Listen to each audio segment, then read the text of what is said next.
সবাইকে আমন্ত্রণ জানাচ্ছি নিউজ 24 এর নিয়মিত স্বাস্থ্য বিষয়ক সাপ্তাহিক আয়োজন straight college of health sciences স্বাস্থ্য সংলাপ অনুষ্ঠানে।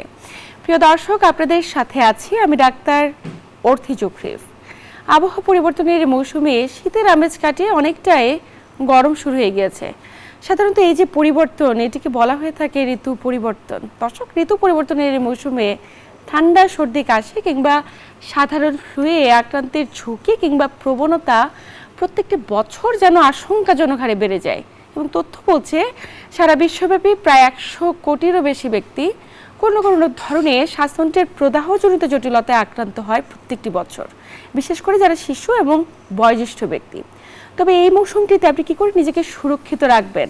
ঠান্ডা, সর্দি কিংবা দীর্ঘমেয়াদী কাশি প্রতিরোধে করণীয় বিষয়গুলো বা কী হতে পারে? দর্শক, আজ আমরা কথা বলবো এই প্রত্যেকটি বিষয় নিয়ে এবং আলোচনা করবার জন্য স্টুডিওতে আমাদের সাথে উপস্থিত রয়েছেন একজন বিশেষ অতিথি। উপস্থিত আছেন অধ্যাপক ডাক্তার আলী হোসেন, যিনি সাবেক পরিচালক, জাতীয় বক্ষব্যাধি ইনস্টিটিউট ও হাসপাতাল এবং প্রেসিডেন্ট বাংলাদেশ লাং ফাউন্ডেশন। দর্শক, আজকের আলোচনার বিষয়ে যে কোনো তথ্য কিংবা পরামর্শের জন্য চাইলে ফোন দিতে পারেন টেলিভিশন স্ক্রলে দেখানো নাম্বারে। আমরা চেষ্টা করব আমাদের বিশেষজ্ঞ চিকিৎসকের দ্বারা বিষয়টি নিয়ে আলোচনা করবার। স্যার, স্বাগত আমাদের আজকের আয়োজনে। ধন্যবাদ। স্যার, খুব চমৎকার এবং প্রাসঙ্গিক একটি বিষয় নিয়ে আলোচনা শুরু করছি। একটু জানতে চাই যে ঋতু পরিবর্তনের সাথে সাথে সাধারণত কোন ধরনের জটিলতাগুলো নিয়ে রোগীরা আপনাদের শরণাপন্ন হচ্ছে এই মৌসুমে? ঋতু পরিবর্তনের সাথে সাথে বেশিরভাগ ক্ষেত্রে আমরা দেখতে পাচ্ছি যে পেশেন্টরা সাধারণত সর্দি, কিছু কিছু পেশেন্ট কাশি অথবা অনেকে জ্বর নিয়ে আসছে। এর মধ্যে কিছু কিছু পেশেন্ট আছে যারা শ্বাসকষ্ট নিয়েও আসছে। বাংলাদেশের প্রথম স্বাস্থ্য বিজ্ঞান college, state college of health science. অনেকে দেখা যাচ্ছে যে কাশির সাথে অনেকের হাই ফিভার থাকতেছে, কারো কারো জ্বর ছাড়াও আসছে এবং অনেক ক্ষেত্রে দেখা যাচ্ছে এই কাশিটা দীর্ঘমেয়াদী হচ্ছে। অনেকের হয়তো 4 থেকে 6 সপ্তাহ থাকছে, কারো কারো 2 মাস থাকছে। অর্থাৎ আমরা যদি ধরে নিই যে রেসপিরেটরি ইনফেকশন যেটা, সেটা নিয়েই বেশিরভাগ পেশেন্ট প্রেজেন্ট করছে এই সিজনে। স্যার, এই যে এত এত জটিলতা, মানে বেশিরভাগ ক্ষেত্রে কিন্তু কাশি, জ্বর এবং সাথে হলো সর্দি, এই তিন ধরনের জটিলতায় আক্রান্ত হচ্ছে অনেক বেশি। একটু জানতে চাই যে আসলে কাশি তো একটি সাধারণ উপসর্গ, নিশ্চয়ই এর পিছনে কোনো রোগ রয়েছে। বেশিরভাগ ক্ষেত্রে আমরা সেটাকে নিয়ে গুরুত্ব দেই না। আসলে গুরুত্ব দেওয়াটা কতটুকু জরুরি? কোন রোগের বহিঃপ্রকাশ হতে পারে? কাশিটা হচ্ছে একটা expression of the airway insult, অর্থাৎ যে কোনো কারণে শ্বাসতন্ত্র আক্রান্ত হলে কাশি নিয়ে সেটা প্রেজেন্ট করে। এবং এই কাশিটা কারো ক্ষেত্রে শর্ট টার্ম হতে পারে, কারো ক্ষেত্রে লং টার্ম হতে পারে। শর্ট টার্ম কাশিটা সাধারণত বেশিরভাগ ক্ষেত্রে ভাইরাস জনিত হয়ে থাকে এবং সিজনাল ভেরিয়েশনের সাথে আমাদের দেশে ভাইরাসের প্রাদুর্ভাব হয়। কিছু কিছু ক্ষেত্রে ভাইরাসের উপর সুপারএডেড ব্যাকটেরিয়া থাকতে পারে, যেমন হিমোফিলাস ইনফ্লুয়েঞ্জা, স্ট্রেপ্টোককাস নিউমোনিয়া, এই ধরনের ব্যাকটেরিয়া থাকতে পারে। সেক্ষেত্রে কাশিটা একটু দীর্ঘমেয়াদী হতে পারে। আর এই সিজনাল ভেরিয়েশনের প্রধান কারণ হচ্ছে টেম্পারেচার ফ্লাকচুয়েশনের কারণে। টেম্পারেচার যখন ফ্লাকচুয়েট করে, হঠাৎ গরম, হঠাৎ ঠান্ডা, অর্থাৎ শীত থেকে গরম, এই যে টেম্পারেচার যে ফ্লাকচুয়েট করছে, তখন আমাদের দেশে ধূলিকণার পরিমাণ বেড়ে যায়। আর ঘনবসতি হওয়ার কারণে একজন থেকে আরেকজনের কাছে ইজিলি ছড়িয়ে পড়ে। কারণ আমাদের এত বেশি ঘনবসতি যে একজন কাশিতে আক্রান্ত হলে সে যখন কাশি দিচ্ছে তখন পাশের জন আক্রান্ত হচ্ছে, সেজন্য একটা ছড়িয়ে পড়ে।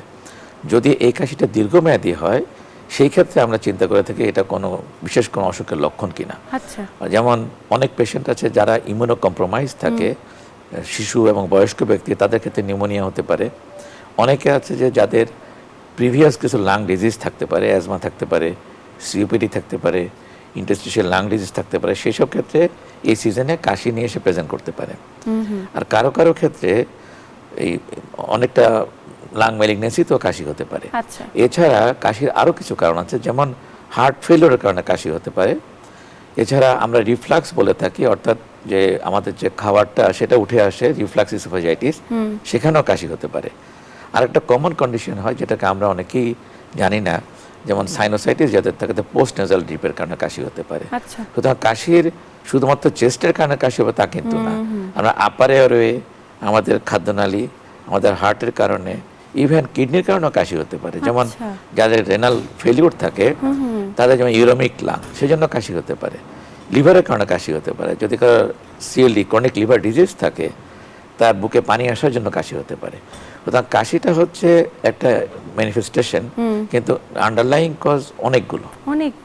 এবং অনেকগুলো কারণের বহিঃপ্রকাশ হতে পারে এই কাশি, কিন্তু আমরা স্যার এখন দেখা যাচ্ছে যে কাশি হচ্ছে, একটু জ্বর থাকছে কিংবা সর্দি, যদি একটু 5 থেকে 7 দিন পেরিয়ে যায় আমরা নিজেদের মতো করে হরহামেশাই অ্যান্টিবায়োটিক কিনে খাচ্ছি এবং আমরা ভাবছি যে হয়তো বা অ্যান্টিবায়োটিক খেলে এই কাশিটি কমে যাবে। আসলে এটা কতটুকু যৌক্তিক কারণ? আসলে এই সিজনাল যে কাশিটা, এটাকে বেশিরভাগ ক্ষেত্রে অ্যান্টিবায়োটিক কোনো প্রয়োজনই হয় না। প্রথম কারণ হচ্ছে এটা যদি আমরা বিশ্রাম নিই, আমরা যদি নিয়মিত সুষম খাবার খাই, এডুকেট পানি যদি খাই আমরা, আর যদি পাশাপাশি যদি খুব বেশি কাশি হয় কফ সাপ্রেসেন্ট খাই, তাহলে এটা সেরে যায়। কিন্তু মুশকিল হচ্ছে আমাদের মিসইউজ অফ অ্যান্টিবায়োটিক। যেমন একজন বিশেষ করে গ্রামে গঞ্জে যেটা হয়ে থাকে, সে যখনই কোনো ফার্মেসিতে গেল, হয়তো ফার্মেসিওয়ালা তাকে একটা অ্যান্টিবায়োটিক দিয়ে দিল কাশির জন্যে, এবং এই যে অ্যান্টিবায়োটিকটা দিল সেটা কিন্তু সে না জেনেই দিল, ভাইরাস ব্যাকটেরিয়া কিছু না ভেবেই দিল। কিন্তু আরেকটা ইম্পর্টেন্ট ইস্যু হচ্ছে সে হয়তো তাকে 2 দিনের জন্য খেতে বলল।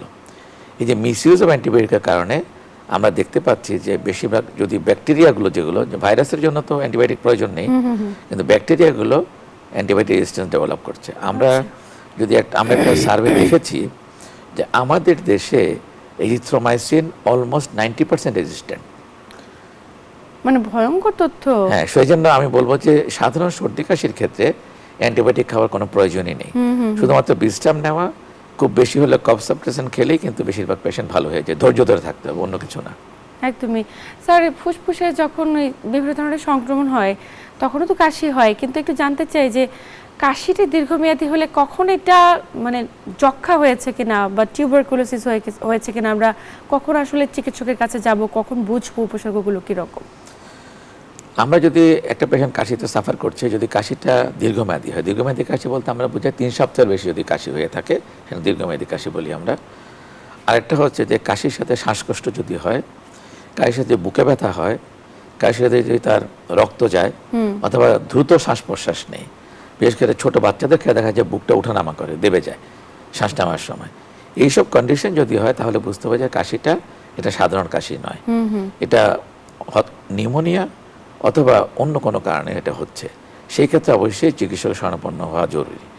এবং সেই ক্ষেত্রে শুধু চিকিৎসা শরণাপন্ন না, সেই ক্ষেত্রে আমি বলবো যে নিকটস্থ হাসপাতালে, যেমন উপজেলা হেলথ কমপ্লেক্সে গেলেই কিন্তু প্রপার চিকিৎসাটা হয়ে যায়। অনেক ক্ষেত্রে দেখা গেল যে কাশি ভালো হয়ে যাবে এই করতে কিন্তু হয়তো 3 থেকে 6 সপ্তাহ পার করে দিল। আচ্ছা, তখন যখন পেশেন্ট আসে দেখা গেল সে হয়তো বুকে পানি নিয়ে আসলো, অথবা তার নিউমোনিয়ার যে কমপ্লিকেশন যেটাকে আমরা ARDS বলি, সেটা নিয়ে এসে প্রেজেন্ট করলো, তার রক্তে অক্সিজেনের পরিমাণটা কমে গেল। অথবা এমনও দেখেছি আমরা বয়স্ক রোগীদের ক্ষেত্রে ডিসওরিয়েন্টেশন, অথবা উল্টাপাল্টা কথা বলছে। আচ্ছা, অনেকে হয়তো অচেতন অবস্থায় আসছে, আনকনসিয়াস নিয়ে আসছে। সুতরাং দীর্ঘমেয়াদী কাশির ক্ষেত্রে এই ম্যানিফেস্টেশনগুলো নিয়ে পেশেন্ট প্রেজেন্ট করতে পারে। মানে নিউমোনিয়া হতে পারে, টিউবারকুলোসিস হতে পারে, লাঙে পানি জমতে পারে, পানিটা 2টা কারণে জমতে পারে, একটা নিউমোনিয়ার কারণে পানি জমতে পারে, অথবা টিউবারকুলোসিস ফুসফুসের যক্ষার জন্য পানি জমতে পারে। মানে 2টো কারণে পানি হতে পারে। 2টা কারণে পানি।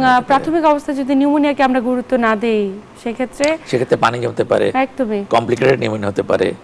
আর একটা কথা নন রিজলভিং নিউমোনিয়া হতে পারে, যেটা রিজলভ করছে না। আচ্ছা, সেখান থেকে অনেক সময় লাং অ্যাবসেস ডেভেলপ করতে পারে। আর অনেক ক্ষেত্রে সেপ্টিসেমিয়া হয়ে সেই নিউমোনিয়া থেকে সেটা ব্রেনে পর্যন্ত পৌঁছে সেপটিক মেনিনজাইটিস হতে পারে। এই ভয়ঙ্কর কথা। তাই প্রাথমিক অবস্থা অবশ্যই প্রত্যেকটি অভিভাবক, প্রত্যেকটি ব্যক্তি সচেতন হবেন। এবং স্যার একটি বিষয় জানবো আমরা, যে আমরা তো দেখি যে নিউমোনিয়া আক্রান্তের ঝুঁকিতে শিশুরা এগিয়ে রয়েছে। এত শিশু নিউমোনিয়া আক্রান্ত হচ্ছে, অনেক ক্ষেত্রে বাবা মারা বুঝে উঠতে পারে না, দেখা যায় লেট স্টেজে গিয়ে চিকিৎসকের কাছে যাচ্ছে। তাৎক্ষণিকভাবে চিকিৎসকের কাছে গেলে আসলে ঘরোয়াভাবে সমাধানের কোনো উপায় রয়েছে ওষুধের মাধ্যমে, বা বিশেষ কোনো জীবনযাপনে পরিবর্তন বা খাদ্যাভ্যাসে পরিবর্তন এনে?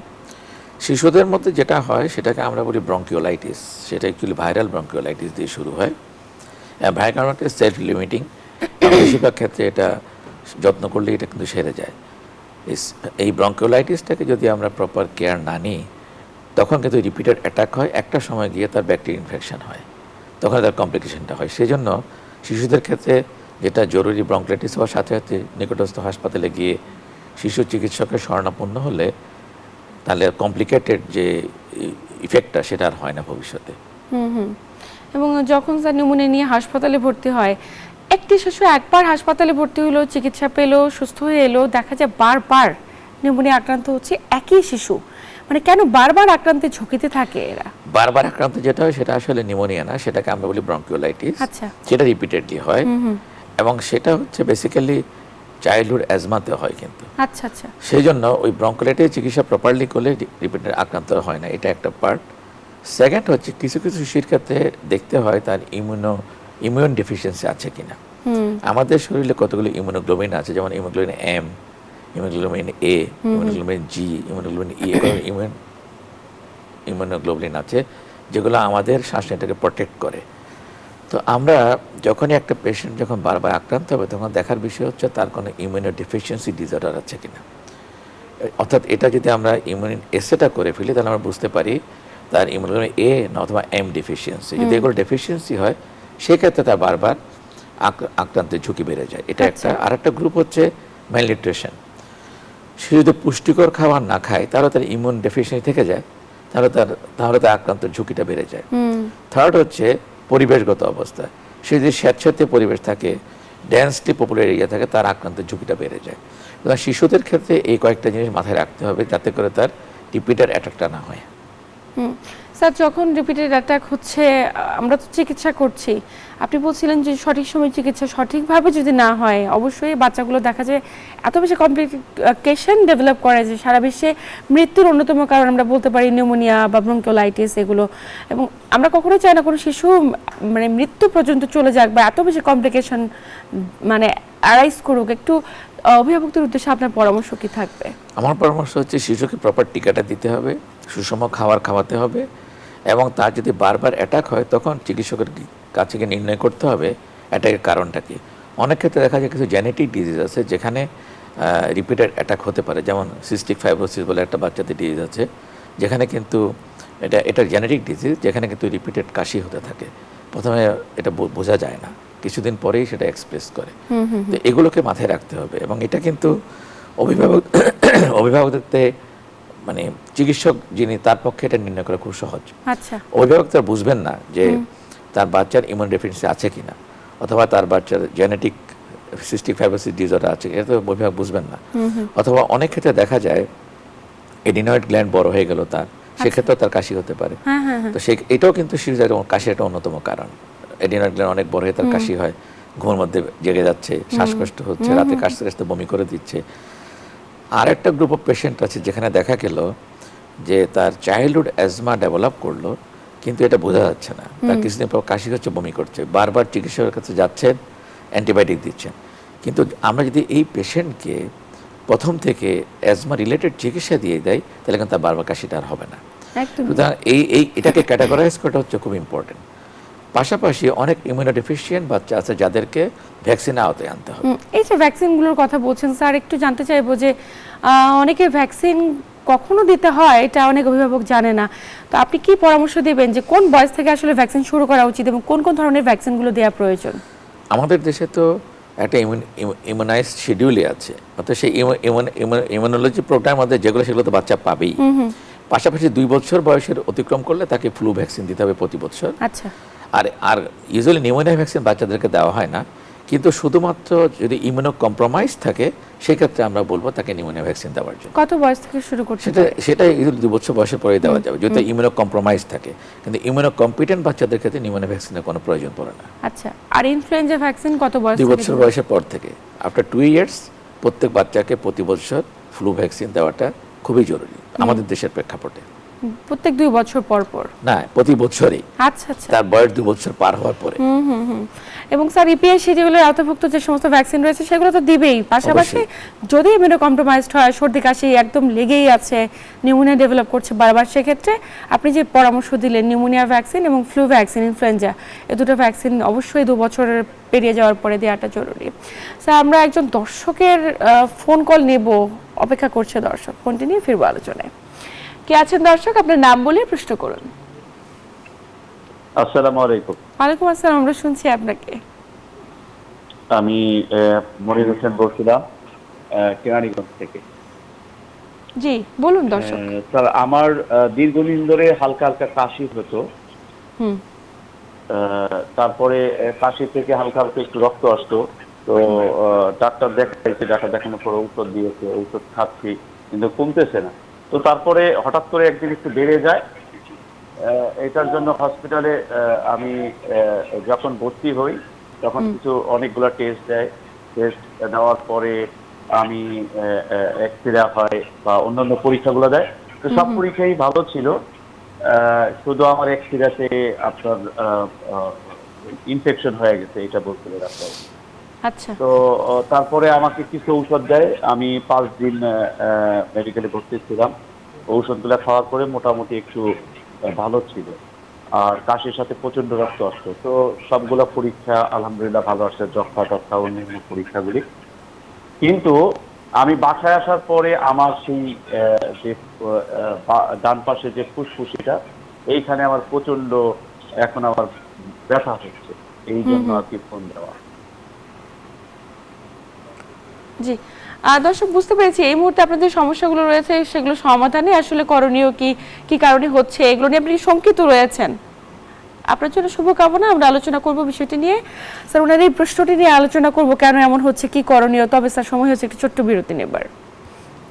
প্রিয় দর্শক, স্ট্রেইট কলেজ অফ হেলথ সায়েন্সের স্বাস্থ্য সংলাপ অনুষ্ঠান থেকে নিচ্ছি ছোট্ট একটি বিরতি। প্রিয় দর্শক, বিরতির পর আবার সবাইকে স্বাগত জানাচ্ছি স্ট্রেইট কলেজ অফ হেলথ সায়েন্সের স্বাস্থ্য সংলাপ অনুষ্ঠানে। আপনাদের সাথে আছি আমি ডাক্তার অর্থি জুখরিফ এবং আমার সাথে আছেন একজন বিশেষ অতিথি। স্যার, বিরতির পর আবার স্বাগত আমাদের আজকের আয়োজনে। বিরতির আগে কথা বলছিলাম যে একজন দর্শক ফোন দিয়েছিল, তিনি বলছিল যে তার বুকে ব্যথা, কাশি ছিল, কাশির সাথে রক্ত বেরিয়ে এসেছে, এই কারণে উনি হাসপাতালে ভর্তি ছিল। কিন্তু এখন বাসায় আসার পর ওনার ডান পাশে ফুসফুসে উনি ব্যথা অনুভব করছেন। আসলে সমস্যাটা কি কারণে? ওনার সমস্যাটা শুনে মনে হচ্ছে ওনার সম্ভবত নিউমোনিয়া হয়েছিল, এবং সেই নিউমোনিয়াটার কারণে আমরা যেটা বলি প্লুরা ইনভলভ হয়েছে, যেটাকে প্লুরাইটিক চেস্ট পেইন বলি। অর্থাৎ নিঃশ্বাস নিতে গেলে যে ব্যথাটা হচ্ছে ওটা প্লুরা, আমাদের লাঙের বাইরে যে একটা পর্দা আছে প্লুরা বলি, সেটা ইনভলভের কারণে হচ্ছে প্লুরাইটিক চেস্ট পেইন। উনি আরেকটা কথা বলেছে, ওনার কাশির সাথে রক্ত যাচ্ছে। সেটা হচ্ছে নন ডিজলভিং নিউমোনিয়াতে, অথবা নিউমোনিয়া যখন ডিজলভ করে তখন কিন্তু রক্ত যায়, কাশির সাথে রক্ত যেতে পারে, এটাতে ঘাবড়ানোর কিছু নেই। তো ওনার যেটা করতে হবে সেটা হলো অবশ্যই ওনাকে একটা চেস্ট এক্সরে করতে হবে। অনেক সময় চেস্ট এক্সরেতে এটা ভালো বোঝা যায় না, সেক্ষেত্রে আমরা বলি HRCT, high resolution CT scan করা উচিত, এবং পাশাপাশি একটা ব্লাড কমপ্লিট পিকচার করা উচিত, একটা CRP করা উচিত, একটা প্রোক্যালসিটোনিন করা উচিত। এই 4টা জিনিস করলেই একটা ধারণা পাওয়া যাবে ওনার যে ইনফেকশনটা ছিল সেটা এখনকার মাত্রা কেমন আছে এবং এটা রিজলভ করেছে কিনা। যদি রিজলভ না করে থাকে সেটা আমরা ওই ব্লাড কাউন্ট, CRP, প্রোক্যালসিটোনিন থেকে আমরা একটা আইডিয়া পাবো এটা রিজলভ করেছে কিনা। আর HRCT করলে আমাদের পরিষ্কার হবে যে নন রিজলভিং যে নিউমোনিয়াটা আছে তার পাশাপাশি তার পর্দাটা ইনভলভ হলো কিনা, যেটাকে আমরা প্লুরিসি বলি, ইনভলভ হলো কিনা। যদি এইসব ইনভলভমেন্ট থাকে তাকে অবশ্যই চিকিৎসকের শরণাপন্ন হয়ে চিকিৎসা নিতে হবে, তাহলে এটা সেরে যাবে। এটা খুব মেজর কোনো ইস্যু না। যে কোনো কারণে কাশি হলে ইনিশিয়ালি হয়তো ভাইরাল হলো, পরে ব্যাকটেরিয়ার কারণে নিউমোনিয়া হলো, এবং সেই নিউমোনিয়াটা যদি যথাযথভাবে অ্যাড্রেস করা না হয়, যে কমপ্লিকেটেড ওয়েতে, যেটাকে আমরা বলি নন রিজলভিং নিউমোনিয়া হয়ে প্লুরিসি হয়ে চেস্ট পেইন হতে পারে। আচ্ছা আচ্ছা। তো স্যার, এই জায়গাটা তো অবশ্যই দর্শক সচেতন হবেন, কারণ উনি বাসায় রয়েছে এবং তিনি ভাবছে হয়তো বা আগের জটিলতার কারণে এটা, কিন্তু অবশ্যই ফাইন্ড আউট করা জরুরি যে সমস্যাটা এখন কোন পর্যায়ে রয়েছে। স্যার, একটি বিষয় জানতে চাইবো যে এই সিজনে যারা অ্যাজমা রোগী, দীর্ঘমেয়াদী অ্যাজমা রোগে আক্রান্ত, তাদের ক্ষেত্রে অ্যাজমার প্রকোপ কিংবা প্রকট অনেক বেশি বেড়ে যাচ্ছে। আসলে এটি কী কারণে? আবহাওয়ার এই তারতম্যের কারণে অ্যাজমার সাথে সম্পৃক্ততা কি আসলে? দুটো কারণে এটা বাড়ে। একটা হচ্ছে যখন টেম্পারেচার ফ্লাকচুয়েট করে তখন আমাদের এয়ারওয়েটা টেম্পারেচারও ফ্লাকচুয়েট করে। এয়ারওয়ে টেম্পারেচার যখন ফ্লাকচুয়েট করে নার্ভ এন্ডিংসগুলো স্টিমুলেট হয়, তখনই তার কাশি হয়, অ্যাজমাটা বেড়ে যায়। এটা একটা কারণ। সেকেন্ড হচ্ছে যে এই সিজনে ভাইরাসের প্রকটের কারণে, ভাইরাস সংক্রমণের কারণে অ্যাজমা এক্সারবেশন হয়। থার্ড হচ্ছে আমাদের অনেকেই আছে যারা অ্যাজমাকে নিয়ন্ত্রণ রাখেন না, অর্থাৎ তারা নিয়মিত অ্যাজমা চিকিৎসা নেন না। এই সিজনটা তাদের জন্য খুবই ক্রিটিক্যাল, অর্থাৎ এই সিজন যেহেতু অ্যাজমাটা নিয়ন্ত্রণ হারা হয়ে যায়, সেজন্য তারা অ্যাকিউট অ্যাটাক নিয়ে হাসপাতালে যায়। আরেকটা কারণ হচ্ছে এয়ার পলিউশন। আমাদের দেশে এই সিজনটাতে যখন আমরা শীত থেকে গরমের ট্রানজিশন পিরিয়ড, তখন বাতাসে এয়ার পলিউশন মাত্রা অনেক বেশি, পলিউশনের মাত্রা। আর এছাড়া ঢাকাতে তো এয়ার পলিউশন হাইয়েস্ট ওয়ার্ল্ডের মধ্যে। তো সেই ক্ষেত্রে অ্যাজমার এক্সারবেশনের প্রকটটা বেড়ে যায়। এই সবগুলো মিলিয়ে কিন্তু অ্যাজমা অ্যাটাকগুলো হচ্ছে। শুধুমাত্র যে সিজনাল ভেরিয়েশনস, এয়ার পলিউশনস অথবা অন্য কোনো, তা কিন্তু না, টোটাল একটা কম্বিনেশন। অর্থাৎ আমাদের শ্বাসনালীটা সংবেদনশীল হয়ে পড়ে এবং তাতে করে যাদের অ্যাজমা থাকে অ্যাজমা অ্যাটাক বেড়ে যায়।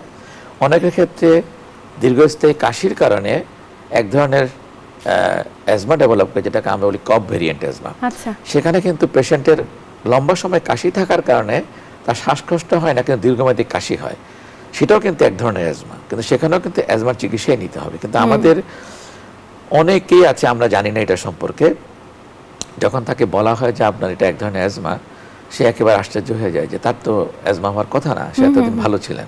সুতরাং এটাও আমাদের মাথায় রাখতে হবে। সুতরাং নট নেসেসারি যে তার কনভেনশনাল অ্যাজমাতে যে শ্বাসকষ্ট হয়, কাশি হয়, এই ক্ষেত্রে পেশেন্ট শুধুমাত্র কাশি নিয়ে প্রেজেন্ট করে, আচ্ছা, আচ্ছা। শ্বাসকষ্ট হয় না। কিন্তু স্যার, যখন এই সমস্যাগুলো হয়, অনেক চিকিৎসক বা আপনারাই তো পরামর্শ দিয়ে থাকেন যে ইনহেলার ব্যবহার করতে হবে, কিন্তু আমরা যখন ইনহেলার ব্যবহার করতে চাই, দেখা যায় যেদিন একটু শ্বাসকষ্টের মাত্রা বেড়ে গিয়েছে সেদিন ব্যবহার করছে এবং অন্যান্য দিন আবার বন্ধ রাখছে। আসলে ইনহেলার ব্যবহারের সঠিক নিয়মটা কেমন হতে পারে? আমরা যদি ইনহেলারকে ভাগ করি, দুটো গ্রুপে ভাগ করি, একটা হচ্ছে প্রিভেন্টিভ, একটা হচ্ছে রিলিভার। রিলিভারটা হচ্ছে শুধুমাত্র তখনই পেশেন্ট নেবে যখন তার শ্বাসকষ্ট অনুভূত করবে। সে এটার জন্য কাউকে জিজ্ঞেস করার প্রয়োজন নেই। তার যখনই ফিল করবে তার কষ্ট হচ্ছে, বুকে চাপ লাগছে, শ্বাসকষ্ট লাগছে, কথা বললে হাঁপিয়ে যাচ্ছে, সিঁড়িতে উঠতে গেলে হাঁপিয়ে যাচ্ছে, তাহলে সে নেবে। অথবা একটা সেন্টেন্স কমপ্লিট করতে পারছে না, তাহলে সে নিয়ে ফেলবে। আর প্রিভেন্টিভটা হচ্ছে সে রাউন্ড দ্য ইয়ার নেবে। এটা কিন্তু একেবারে ম্যান্ডেটরি। অ্যাজমাটা হচ্ছে একটা ইনফ্লেমেটরি ডিসঅর্ডার, এটা মনে রাখতে হবে। এটা কিন্তু কোনো ব্যাকটেরিয়া ভাইরাসের জন্য হয় না, এটা একটা এয়ারের ইনফ্লামেশনের জন্য হয়। এবং সেই ইনফ্লামেশনটা হচ্ছে আমাদের শরীরের ইনফ্লামেশনের কারণে হচ্ছে, আমাদের যে শরীরের যে বিভিন্ন ইমিউনোগ্লোবুলিনগুলো আছে, ইমিউনোগ্লোবুলিন ই আছে, এটা আমাদের কিছু নিউট্রোফিল আছে, এখান থেকে কতগুলো মেডিয়েটর রিলিজড হয়, সেগুলো আসলে ইনফ্লামেশনের কারণে আমাদের শ্বাসনালীটা সংকুচিত হয়ে পড়ে। আমাদের টার্গেট হচ্ছে যে এই ইনফ্ল্যামেটরি মেডিয়েটরগুলো যে রিলিজ না হয়, অথবা আমাদের অ্যান্টি আইজিই রিলেটেড যে অ্যাক্টিভিটিসগুলো আছে সেগুলো বন্ধ করা যায়। এগুলো বন্ধ করার জন্য সারা পৃথিবীতে স্বীকৃত বেস্ট ওষুধই হচ্ছে প্রিভেন্টিভ ওষুধ। আচ্ছা, এবং সেই প্রিভেন্টিভ ওষুধগুলো হচ্ছে স্টেরয়েড জাতীয় ওষুধ। স্টেরয়েড হচ্ছে best anti inflammatory preventive medication. যদি কোনো অ্যাজমা পেশেন্ট নিয়মিতভাবে স্টেরয়েড ইনহেলার প্রিভেন্টিভ ওষুধ নেয়, তাহলে তার সেই শ্বাসতে প্রদাহ হবে না। আর প্রদাহ যদি নাই হয়, তাহলে তো তার অ্যাটাক হওয়ার সম্ভাবনা কমে যায়, অ্যাজমার কমপ্লিকেশনগুলো হবে না। আপনি যেটা বলেছেন যে বেশিরভাগ পেশেন্ট যেটা করেন, তারা যখন অ্যাটাক হয় তখন নেয়, বাকি সময় কিন্তু নেয় না। এই যে প্রবণতা, আমাদের এই প্রবণতা থেকে জটিলতা কি হতে পারে এবং সেক্ষেত্রে কি করণীয় এবং কিভাবে ইনহেলারটা ব্যবহার করবে, আমরা বিস্তারিত জানাবো। তবে স্যার, সময় হচ্ছে আরেকটি ছোট্ট বিরতি নেবার। প্রিয় দর্শক, স্টেট কলেজ অফ হেলথ সায়েন্সের স্বাস্থ্য সংলাপ অনুষ্ঠান থেকে নিচ্ছি আবারও একটি বিরতি, সাথেই থাকুন। প্রিয় দর্শক, বিরতির পর আবার সবাইকে স্বাগত জানাচ্ছি স্টেট কলেজ অফ হেলথ সায়েন্সের স্বাস্থ্য সংলাপ অনুষ্ঠানে। আপনাদের সাথে আছি আমি ডাক্তার অর্থি জোখরিফ এবং আমার সাথে আছেন একজন স্বনামধন্য বিশেষজ্ঞ চিকিৎসক। স্যার, বিরতির পর আবার স্বাগতম আজকের আয়োজনে। বিরতির আগে কথা বলছিলাম, যাদের অ্যাজমার সংকট বা অ্যাজমাজনিত সমস্যা হয়েছে, তাদের ক্ষেত্রে ইনহেলার ব্যবহারে যখন পরামর্শ দিয়ে থাকে, আমরা অনেক ক্ষেত্রে অনিয়ম করি বা সঠিকভাবে ব্যবহার করি না। এই ব্যবহারের নিয়মটা কেমন হতে পারে এবং সঠিকভাবে ব্যবহার না করলে কি ধরনের জটিলতা হতে পারে? যেটা বললাম যে এখানে তো দু ধরনের ইনহেলার আছে, একটা প্রিভেন্টিভ, একটা রিলিভার। আমরা শুধুমাত্র রিলিভারটা নেব যখন শ্বাসকষ্ট হবে, কাশি হবে, আর প্রিভেন্টিভটা নেব আমরা রাউন্ড দ্য ইয়ার, যাতে করে আমাদের এয়ারওয়েতে ইনফ্লামেশনটা না হয় এবং যে মেডিয়েটার্সগুলো আছে সেগুলো যাতে রিলিজ না হয়। তাহলে কিন্তু আমরা অ্যাজমাটাকে নিয়ন্ত্রণ রাখা সম্ভব।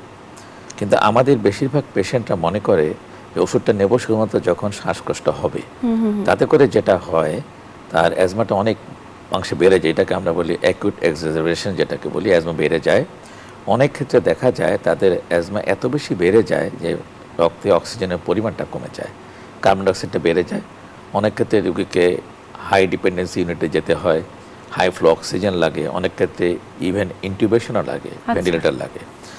এবং কমপ্লিকেটেড অ্যাজমা যেটাকে আমরা বলি, তখন এটা কমপ্লিকেটেড অ্যাজমা হয়ে যায়। সেই জন্য আমার উপদেশ হচ্ছে, যারা অ্যাজমাতে ভুগছেন তারা অ্যাজমাকে পূর্ণ নিয়ন্ত্রণ রাখার জন্য যেটা করবেন সেটা হচ্ছে প্রিভেন্টিভ ইনহেলারটা প্রতিদিনই নেবেন। যদি সে একেবারে সুস্থ থাকে, অন্ততপক্ষে রাতে একবার হলেও নেবেন। আর রিলিভার ইনহেলার নেবেন যখন সে শ্বাসকষ্ট অনুভব করবে, তখন সে রিলিভারটা নেবে।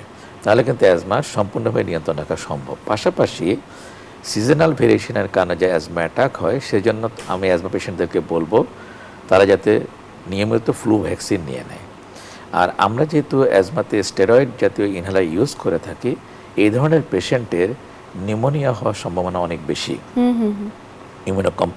ইমিউনোকম্প্রোমাইজড হওয়ার কারণে। সেই জন্য তাদেরকে আমরা বলবো তারা যাতে নিউমোনিয়া ভ্যাকসিনও নিয়ে নেয়। নিউমোনিয়া ভ্যাকসিনটা দু ধরনের আছে আমাদের দেশে।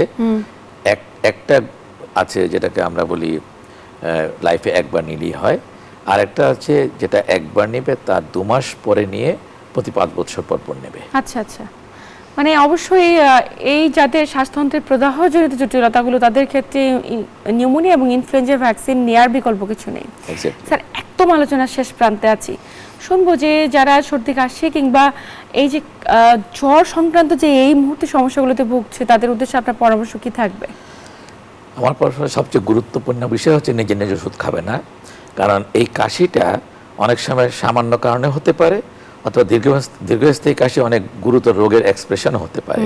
সেই জন্য আমার সাজেশন হচ্ছে কাশিতে ভোগার পাশাপাশি কাশি যারা ভুগবে তারা অবশ্যই যদি 3 সপ্তাহ বেশি ভুগে থাকে নিকটস্থ উপজেলা কমপ্লেক্স, নিকটস্থ হাসপাতাল, নিকটস্থ চিকিৎসকের শরণাপন্ন হবে, সেটা সবচেয়ে বেশি নিরাপদ। তার কারণ হচ্ছে প্রত্যেকটা কাশির ভিন্ন ভিন্ন কারণ আছে। নিশ্চয়ই, মানে প্রত্যেকটি ব্যক্তি যদি এই জায়গাটাতে সচেতন হয়ে চিকিৎসকের কাছে যায়, হয়তো বা পরবর্তীতে যে এত জটিলতা নিয়ে চিকিৎসকের কাছে শরণাপন্ন হচ্ছে অনেক মাত্রায় কমিয়ে আনা সম্ভব। অবশ্যই প্রত্যেকে সচেতন হবেন। স্যার, একদম শেষ প্রান্তে আপনাকে আন্তরিক ধন্যবাদ গুরুত্বপূর্ণ তথ্য এবং পরামর্শের মাধ্যমে দর্শকদের উপকৃত করবার জন্য। ধন্যবাদ। প্রিয় দর্শক, এই ছিল আমাদের আজকের আয়োজন। আসুন একটুখানি জীবনযাত্রার মানকে পরিবর্তন করি, খাদ্যাভ্যাসে পরিবর্তন আনি এবং পরিবর্তন আনি নিজেদের জীবনযাপন কিংবা চলাফেরায়। এতক্ষণ সাথে থাকার জন্য সবাইকে ধন্যবাদ। সবাই ভালো থাকুন, সুস্থ থাকুন।